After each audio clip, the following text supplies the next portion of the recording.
Chelaram diabetes इन्स्टिट्यूटतर्फे पुण्यात JW Marriott येथे 13 ते 15 मार्च 2026 दरम्यान 10व्या आंतरराष्ट्रीय मधुमेह परिषद 2026चं आयोजन करण्यात आलं आहे। मधुमेह आणि त्यामुळे निर्माण होणाऱ्या धोक्यांचा व गुंतागुंतीचा सामना करण्यासाठी असलेल्या योग्य उपाययोजना जाणून घेण्याच्या उद्देशाने या परिषदेचं आयोजन करण्यात आलं आहे।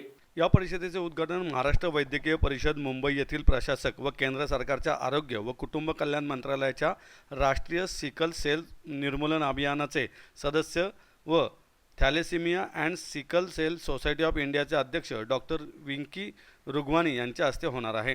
या परिषदेत मधुमेहाच्या गुंतागुंतीचे व्यवस्थापन, किफायतशीर दरात मधुमेह उपचार, नवीन संशोधन आणि मधुमेह व्यवस्थापनातील तंत्रज्ञानाची भूमिका या विषयांवर चर्चा करण्यात येणार आहे। या परिषदेमध्ये कृत्रिम बुद्धिमत्ता व मधुमेह आणि मधुमेह व्यवस्थापनामध्ये स्ट्रेंथ ट्रेनिंग या विषयावर कार्यशाळा तसेच एंडोक्रोनॉलॉजी व महिला आरोग्य या विषयावर परिसंवाद देखील घेण्यात येणार आहे।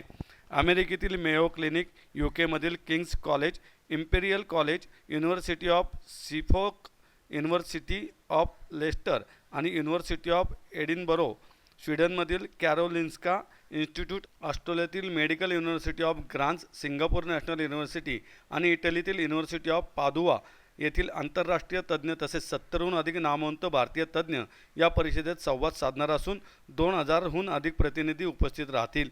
Chelaram foundation diabetes research award 2026 या परिषदेत मूलभूत संशोधन तथा क्लिनिकल संशोधन या प्रत्येक श्रेणीतील 2 लाख आणि 1 लाख पुरस्कार राशी जिंकण्यासाठी 75हून अधिक युवा संशोधक प्रबंध सादर करणार आहेत। चेलाराम डायबिटीज इन्स्टिट्यूट आणि ब्लू सर्कल फाउंडेशनतर्फे 15 मार्च रोजी आयोजित run for diabetes 3 kilometre, 5 kilometre mini मॅरेथॉनमध्ये टाईप 1 मधुमेह असलेल्या मुलांसह 500 स्पर्धक सहभागी होणार आहेत।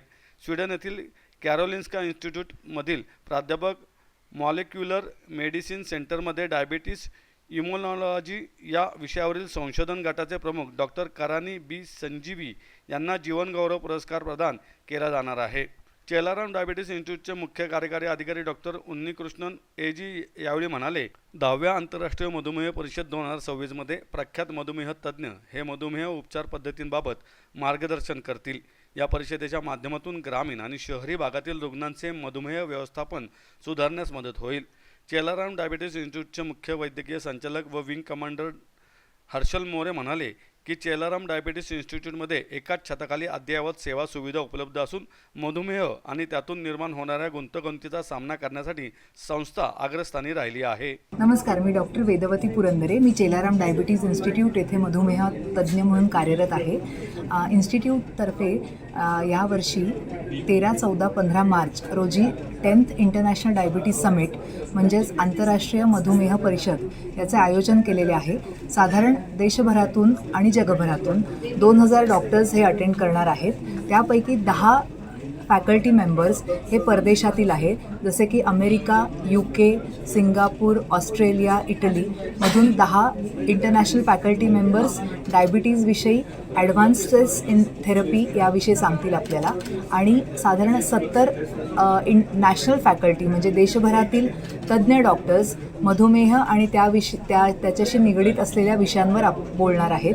त्याचबरोबर आपण 80+ यंग रिसर्चर्स त्यांचे प्रेझेंटेशन असून त्यांना आपण पारितोषिकं देणार आहोत आणि आपण रविवारी 500च्या वर डायबिटीजचे रुग्ण रन फॉर डायबिटीजमध्ये पार्टिसिपेट करणार आहेत। तर डायबिटीजच्या संबंधित जे रिसेंट ॲडव्हान्सेस आहेत, जसं आपण MASLD किंवा फॅटी लिव्हर याच्याविषयी एक वर्कशॉप आहे।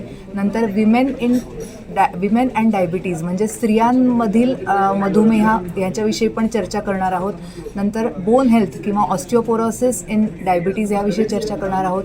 थायरॉईड डिसऑर्डर इन डायबिटीज आणि आता आपल्याला सगळ्यांना माहिती आहे की मधुमेहामध्ये जे रिसेंट ॲडव्हान्सेस आहेत किंवा टेक्नॉलॉजिकल ॲडव्हान्सेस आहेत, ज्याच्यात कंटिन्युअस ग्लुकोज मॉनिटरिंग, ज्याच्यात रुग्णांच्या रक्तातील साखर आपण 24 तास बघू शकतो किंवा आजकाल नवीन इन्सुलिन पंप्स आहेत, जिथे रुग्णांना आपण इन्सुलिन पंप बसवल्यावर तो जो पंप आहे along with continuous glucose monitoring त्याला आपण क्लोज लूप सिस्टीम म्हणतो, जेणेकरून टाईप 1 डायबिटीजच्या मुलांना इन्सुलिनची इंजेक्शनं सारखी न घेता तो पंप जर लावला तर इन्सुलिनची डिलिव्हरी व्यवस्थित होईल, जेणेकरून त्यांच्या रक्तातील साखरेचे प्रमाण पण कंट्रोलमध्ये राहील आणि त्यांना खूपशी इंजेक्शन्स घेण्याची आवश्यकता राहणार नाही.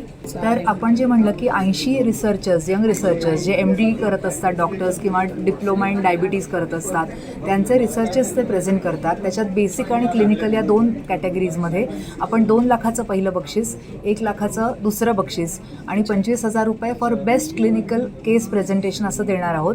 आणि डॉक्टरांच्या बरोबर यावर्षी आपण एक नव्याने उपक्रम घेतला आहे की जिथे जे मधुमेही रुग्ण जे त्यांचा डायबिटीज खूप छान मॅनेज करत आहेत त्यांना पण आपण बक्षीस देणार आहोत. जसं आपलं टाईप 1 डायबिटीजचा एक लहान मुलगा आहे जो स्वतःचा डायबिटीज खूप छान मॅनेज करतो आहे, आईबाबांचं ऐकून साखर तपासतो आहे ग्लुकोमीटरवर. कारण आपल्याला हे सांगणं सोपं असतं, पण टोचून स्वतःची साखर तपासणं, टोचून इंजेक्शन घेणं हे वाटतं तेवढं सोपं नाही. पण ज्या रुग्णांनी हे अगदी खूप छान लीलया केलेलं आहे आणि त्यांनी त्यांच्या रक्तातील साखरेवर कंट्रोल केलेला आहे आणि डायबिटीजवर मात केली आहे, अशा डायबिटीजच्या रुग्णांचा आपण सत्कार करणार आहोत.